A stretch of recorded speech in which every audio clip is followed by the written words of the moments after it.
რა მნიშვნელობა აქვს ციხეში იქნებოდა თუ ქუჩაში იქნებოდა ამ ადამიანებმა ფაქტიურად დაიწყეს ქართველი კაცის შეცვლა მოინდომეს ჩემი მოქალაქეა ის მე რა რო დაშავ მე ჩემთან იყო ჩემ საკანში ის და ბავშვი დაიჭირეს ჯართი მოიპარა რა ერთი მილი ჯართის მოიპარა აბანოში რო შევყავდით ხოლმე აბანოში ისეთი იყო იქ მოსასმენი აპარატო არ იყო და მე კიდე დამავიზდა ყველაფერს ვერ გაიხსენებ აბანოში რას გუშვებოდნენ ხოლმე ზამთარში ცივწყალს მოუშვებდნენ სულ 5 წუთი ქონდა გახტიან ჩაცმიან ბანაობიანად ზამთარში ცივწყალს მოუშვებდნენ ზაფხულში ისე ცხელწყალს მოუშვებდნენ აი ეს შევარდა და გამოვარდით ბანაობდით ხოლმე რა ანუ ვერ დაუდგებოდი წყალს ქვეშ ეს ბავშვი მოვარდა ჩემთან ჯართი მოიპარა დაიჭირეს რა ის სიგულის რაღაც 30 ლარის ირებულების ჯართი რამდენი წლის იქნებოდა დაახლოებით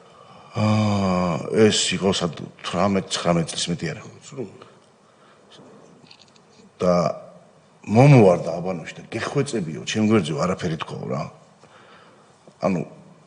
კამერაში თუ კი ვიმეზე ხელი მიუძდებოდათ რომ აბა რას ამბობს ყველას გადაკეთება მოინდომეს ქართველი ადამიანის მაგას ამბობ ანუ ყველაფერს შეერეოდნენ ადამიანს სულიერად ანადგურებდნენ ფიზიკური განადგურების გარდა კიდე სულიერად ანადგურებდნენ და ბუნებრივი ამისატანა ჩემთვის და ნებისმიერ ნორმალურ ადამიანისთვის შეუძლებელი